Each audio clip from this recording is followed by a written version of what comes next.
Anjo? Não? Não sabe rezar Santo Anjo? Não? Você respondeu, não entendeu? Vamos pesquisar. Eu vou pensar então, vocês prestam atenção, tá?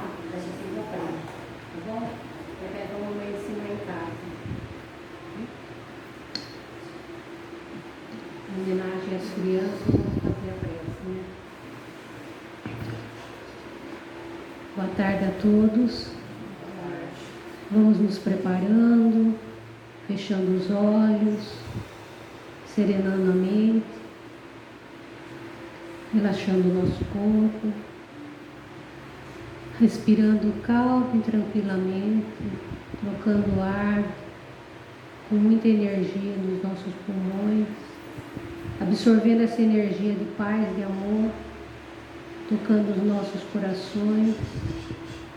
Vamos sentindo uma alegria muito forte saindo de dentro do nosso coração e expandindo essa alegria nessa sala, entrelaçando as energias uma com as outras, energias de amor, de paz, de união, de perdão. E vamos nos ligando com as equipes espirituais que desde o início do dia se encontram nesta casa, higienizando e preparando o ambiente para o Evangelho da tarde de hoje.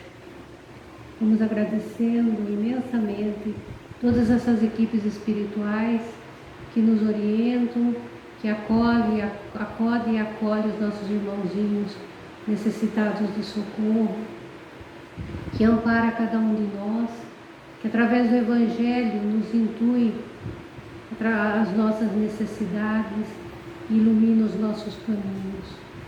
Vamos imaginando uma luz bem forte, iluminando a nossa casa, todos os nossos cômodos, todos os cantos e recantos da nossa casa, com muita paz, com muito amor, com muita união e proteção. E vamos também agradecendo a Joana de Ângeles, mentora desta casa, que amorosamente nos recebe, a Maria Santíssima e ao Mestre Jesus. Vamos pedindo luz para a nossa irmã Rita, que vai fazer o Evangelho da tarde de hoje, e que possamos levar para a nossa casa essa energia, esse conhecimento do Evangelho e dividir com os nossos familiares. E vamos então, neste momento, em respeito às crianças do Jardim Encantado do Espaço, vamos fazer a prece do Santo Anjo, para que possamos nos ligar às correntes infantis espirituais. Santo Anjo do Senhor, meu zeloso guardador, se a ti me confiou a piedade divina, sempre me guarde, me rege, me ilumine. Amém. Graças a Deus. Graças a Deus. Decoraram? Então hoje à noite vocês já vão fazer? Então tá bom.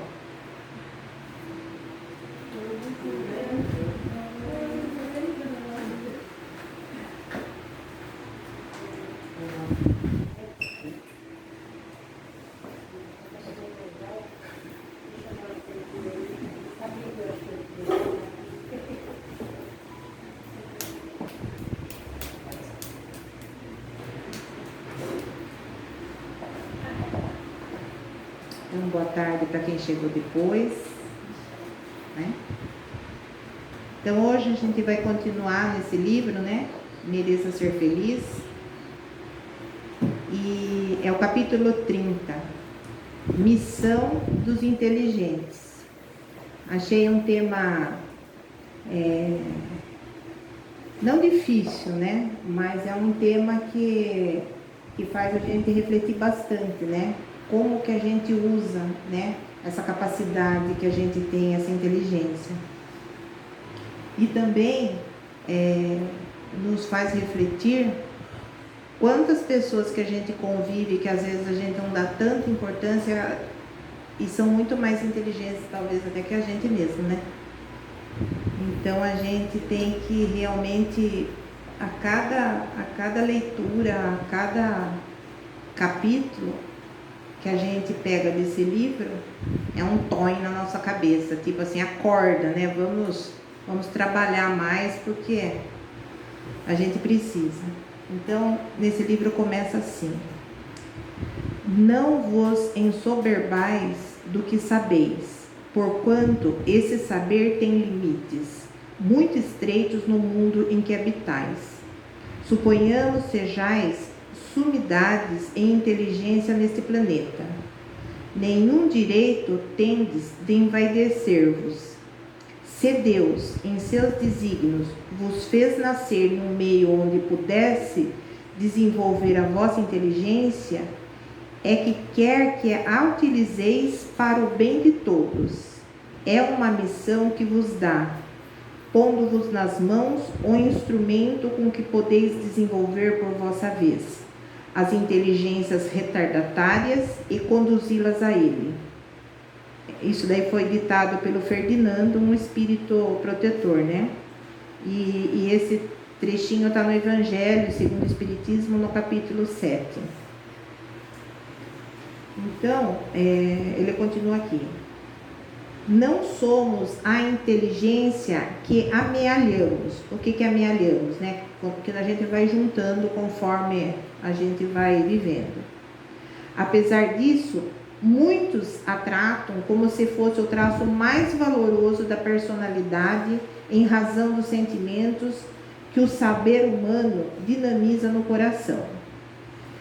Então, o autor ele quis, na verdade, explorar essa ideia de que a inteligência não é apenas uma questão de acumular conhecimento ou ter alto nível educacional, mas envolve a capacidade de aplicar esse conhecimento de maneira sábia e compassiva. Ser culto pode significar ter acesso a muitas informações e estar bem educado em várias áreas. Mas a verdadeira inteligência, segundo essa perspectiva, está em como usamos esse conhecimento para o bem maior e para ajudar os outros. Então, um exemplo bem simples, né, dessa inteligência que não é usada para o bem são os hackers, né? Que inteligência, eles são dotados de uma inteligência assim super grande, né? E usam essa inteligência para quê? Né? Para roubar, para violar sistemas, para amedrontar, né, empresas, para extorquir dinheiro. Então, foi o primeiro exemplo que veio na minha cabeça, né? Os hackers, né? E daí ele continua aqui falando que ainda hoje, expressiva maioria das criaturas, guarda agradável sensação de superioridade, né? Criando uma compaixão de autoimagem. Mas ele deixa bem claro aqui que a cultura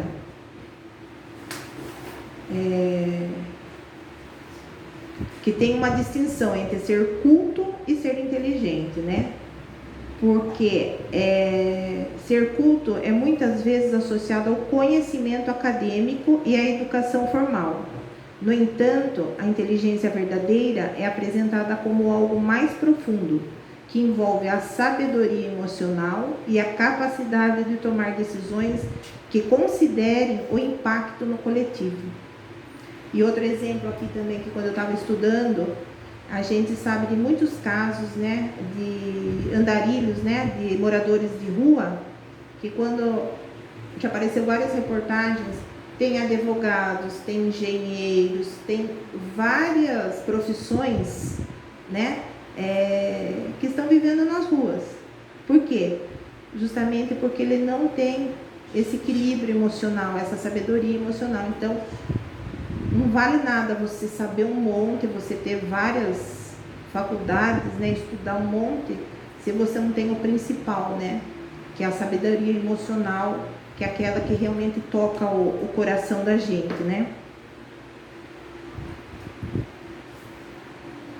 As pessoas inteligentes e cultas, não raro, tornam-se muito exigentes e excedem na avaliação acerca da sua importância perante o mundo. Isso colabora para diminuir a proximidade espontânea em função de criarem conceitos que desnivelam seus relacionamentos, com o propósito de manterem as imagens que cultuam de si próprias. Tais exigências são sustentadas pelo sentimento de onipotência, originado dos estímulos sociais que conceituam cultura como o quesito de realização pessoal dos mais importantes na Terra, né? Então, ele continua aqui explicando que a inteligência tem que ter a autocrítica também, né? Então a gente tem que ter maior consciência das possibilidades que nós temos para melhorar as pessoas que nos cercam e os arredores, né? E assim a gente vai expandindo para um mundo melhor, né? Porque você faz aqui, você passa o seu conhecimento para o seu vizinho, provavelmente, se ele captar esse conhecimento, e isso vai se multiplicando, né? Então, vai tendo várias possibilidades de crescimento, né? Vai levando o saber para mais pessoas. E nós devemos, né, ter a consciência e ter a autocrítica elevada, né? Com a capacidade de manter maior análise em padrões mais rigorosos, né? Não apenas aos outros, mas também a si mesmo, porque pode criar uma expectativa muito grande, às vezes, em cima da gente, se a gente quer se achar muito inteligente, se a gente quer ser o bambambam. Então, as pessoas que estão ao redor, elas vão criar mais expectativas ainda sobre a gente. E, na verdade, a gente sempre tem algo a aprender, né? E muito mais a passar para as outras pessoas, né?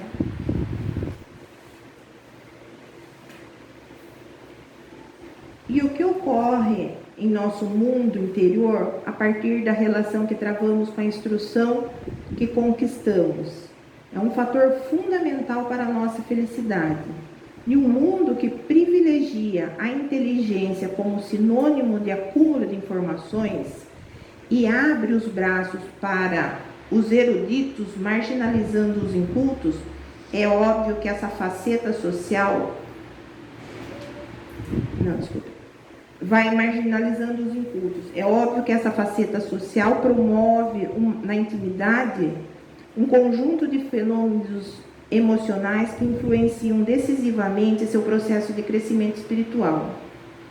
Quantos pais, por exemplo, educam seus filhos com a noção de sucesso e felicidade, realização existencial e vitória, conciliando-os com dinheiro e intelectualidade? Então, aqui o que ele quis passar para a gente, né? Que a gente tem que passar outros valores para os nossos filhos, né? Não é só eles estudarem, fazerem faculdade e terem muito dinheiro na vida. O que ele tem que aprender, esse filho, são os valores que vão fazer uma pessoa melhor para o mundo e no mundo, né? Porque ser bem-sucedido profissionalmente não é sinônimo de um ser humano, né? Bem-sucedido. Quando eu quero dizer ser humano, eu digo assim, espiritualmente falando, né?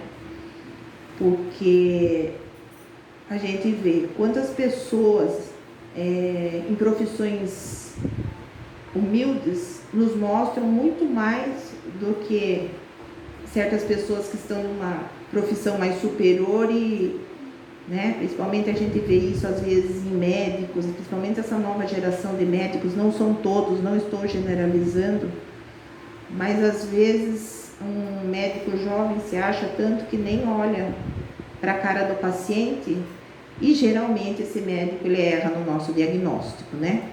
Porque a soberba tá acima de qualquer, ele não tem uma visão humana, né?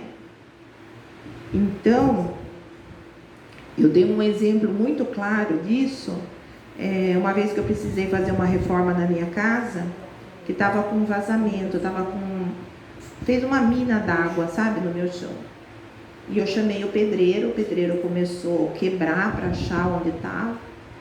E ele falou, olha, é melhor a senhora chamar o engenheiro que fez a casa, né? E eu chamei. Eu só sei que os dois ali ficaram conversando, ficaram achando uma forma de resolver o meu problema. E qual foi a minha alegria quando eu vi o engenheiro chegar para mim e falar assim, olha, aprendi muito com o seu pedreiro. Então aí está um exemplo de uma pessoa, né, que tem essa humildade necessária às pessoas inteligentes, né? Porque se você for ver, o meu pedreiro, ele fala tudo errado, ele não tem assim, ele não é culto, mas para fazer uma casa ele sabe de tudo. Então é esse tipo de inteligência que ele está querendo se referir aqui nesse livro, né? E então, às vezes você vê uma pessoa que não é tão estudada e ela tem umas ideias assim que revolucionam certas coisas, certos problemas, né?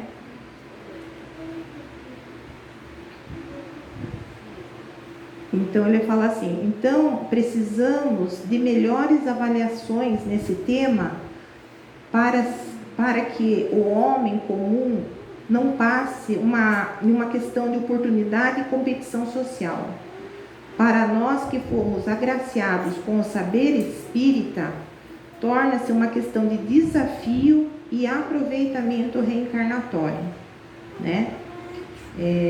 A gente vê, né, essas pessoas que se dedicam, né, a estudos para beneficiar a humanidade, para tentar achar alguma coisa para curar doenças, enquanto que outros, né, hoje a gente está falando da indústria farmacêutica, né? Indústria farmacêutica, o que ela quer fazer? É vender remédio. Então ela não está preocupada em uma grande descoberta para a cura de uma doença incurável, né? Ela quer o quê? Remédios potentes para ela poder lucrar com isso, né? E ela tem toda uma inteligência ali, voltada, mas usa só o lado financeiro, né? Então nós temos que estar conscientes de que a tarefa do homem inteligente no mundo é conduzir a humanidade para Deus, conforme assinalou aquele espírito no trecho que eu comecei, né? Então fica para nós a indagação: o que temos feito com a inteligência e a cultura em favor da comunidade onde estamos inseridos?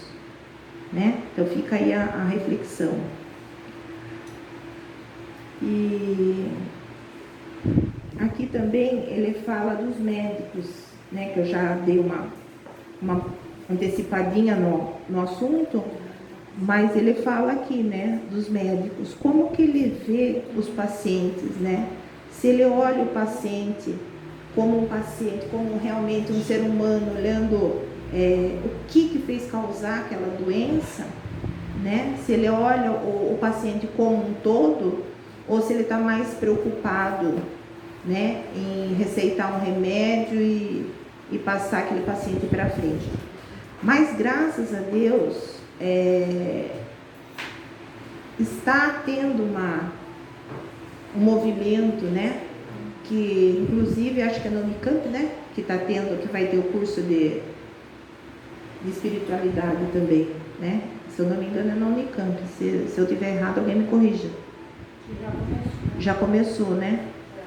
Então, porque às vezes acontece, né, com determinados médicos mais sensíveis, né? Eles percebem às vezes que ali não é só um corpo, né?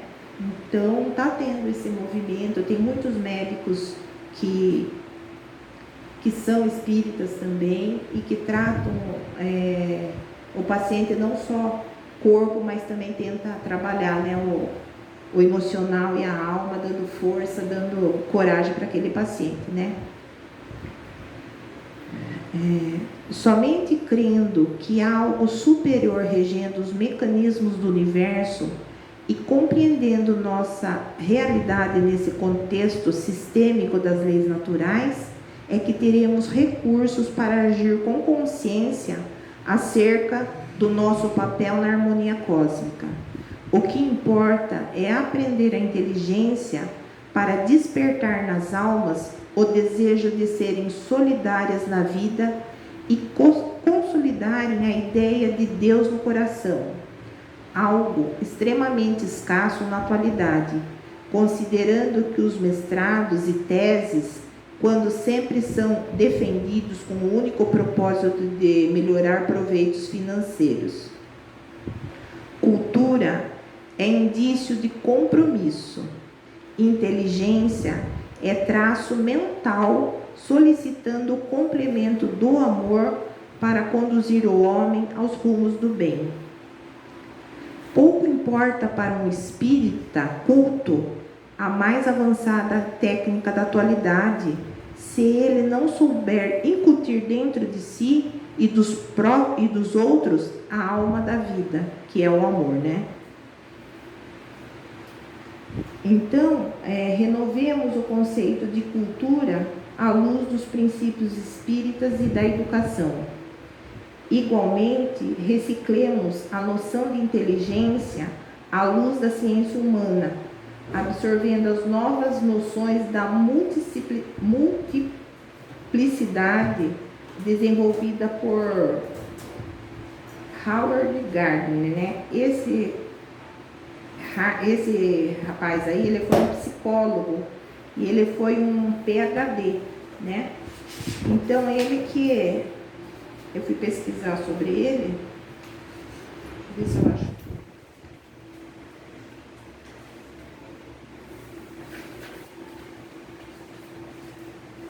Então, esse psicólogo, ele foi o criador da teoria das inteligências múltiplas, né? Ele, em 1983, ele introduziu sua teoria de inteligências múltiplas e estruturas da mente, né? A teoria das inteligências que propôs que a inteligência não é uma entidade única, mas sim um conjunto de capacidades distintas. Inicialmente, ele identificou 7 tipos de inteligência, mas posteriormente expandiu a lista. Então, as inteligências incluem, né, linguística, lógico-matemática, espacial, musical, corporal, senestésica, interpessoal, intrampessoal e naturalista. Então, se a gente for meio que desmiuçar isso, a gente vê, né, pessoas que cantam muito bem, pessoas que tocam instrumentos muito bem, ótimos oradores, né? E tudo isso são essas inteligências únicas nas pessoas, né? Então, a gente não se torna melhor que ninguém se a gente achar que a gente tem uma faculdade em determinado assunto, porque a gente é bom naquilo, mas a inteligência, ela é ampla, né? Então, nesse capítulo, ele faz a gente ter um estalo e começar a respeitar, né, todas as pessoas nesse nível, né, de inteligência.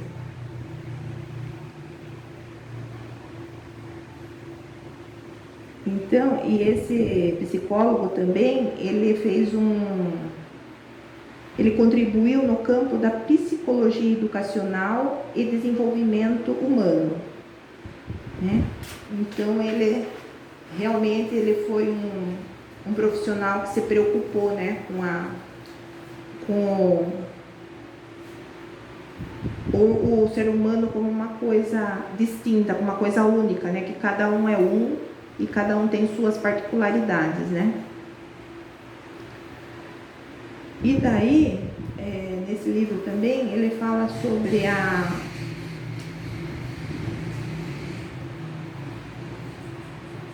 Ele fala assim, ó, procuremos saber com clareza também se não estamos sofrendo de poluição intelectual, ou seja, se temos sabido ser seletivos relativamente ao conhecimento, porque há muito lixo nas ideias terrestres, né? Então isso, pelas mídias aí, a gente já pode ter uma ideia disso, né? Então, até para as crianças, né? Tem essa sobrecarga, né? Esse excesso de informações, e até para os adultos que ficam o tempo inteiro em celular. Só que quantas coisas são assuntos plantados, são inverídicos, são fake news, né? E muita gente lê a primeira vez e já confia naquilo, né? Então, ele fala para a gente realmente ser sensato e a gente e procurar conhecimento e ter discernimento, né?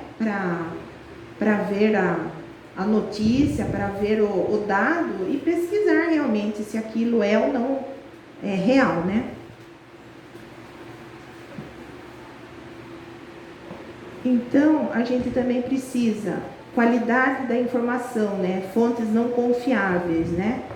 Porque no mundo atual, a proliferação de fontes de informação sem credibilidade, como blogs, né? Ou sites sensacionalistas, contribuem para a poluição intelectual. Conteúdos superficiais. A prevalência de conteúdos superficiais que não incentivam a análise crítica ou a compreensão aprofundada, que pode desvalorizar o discurso intelectual, né?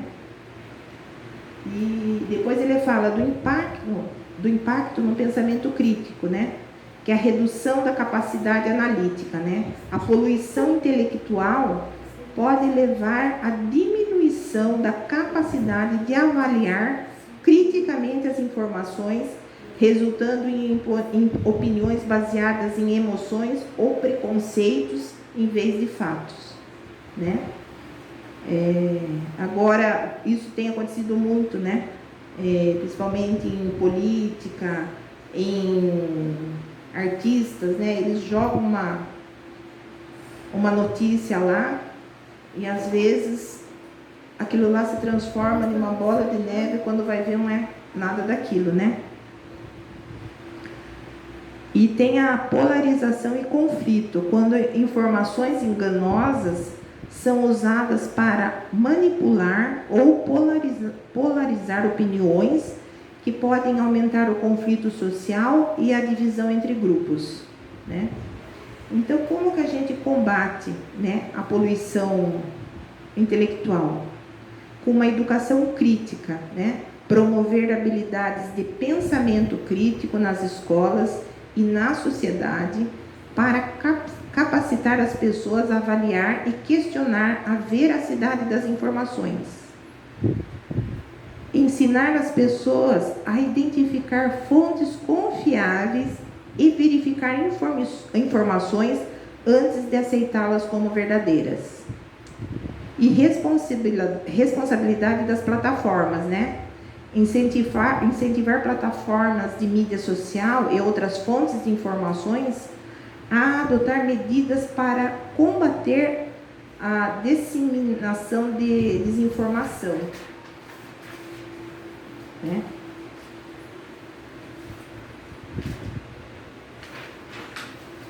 Então, ele termina aqui falando, né? O convite para todos nós é que estejamos sempre bem informados e guardemos a simplicidade. Eis a virtude das almas solidárias. Ter respostas simples para coisas complicadas é a grande virtude do homem inteligente na Terra, porque somente vibrando no espírito da simplicidade é que seremos capazes de tornar o saber numa alavanca propulsora rumo à felicidade e à libertação entre os homens. E coincidentemente, que faz umas 2 semanas que eu estou estudando esse capítulo, Eu achei bem interessante, eu estava vendo um podcast, um pedacinho, e o cara falou assim, que cultura é você saber que tomate é uma fruta. Inteligência é não colocá-lo na salada de frutas. Então foi um exemplo simples, né?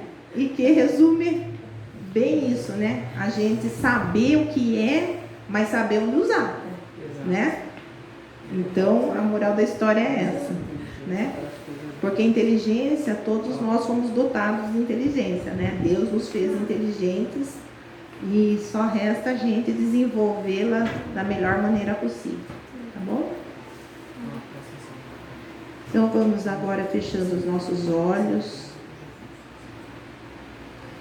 agradecendo a Deus, a Jesus, a espiritualidade dessa casa, que sempre nos acolhe, que sempre nos proporciona reflexões em cada palestra aqui dada, que a gente possa usar a nossa inteligência dessa forma, uma inteligência sadia, humanitária, humilde, que a gente possa passar o pouco conhecimento que nós temos para os que não têm nenhum. E com certeza, esse conhecimento será multiplicado sempre. Que o conhecimento não fique só para a gente, que ele se expanda para as nossas casas, para os nossos vizinhos, para a sociedade em que a gente vive, para o nosso trabalho, e que possamos sempre ter sabedoria e discernimento. Que assim seja, graças a Deus, graças a Jesus.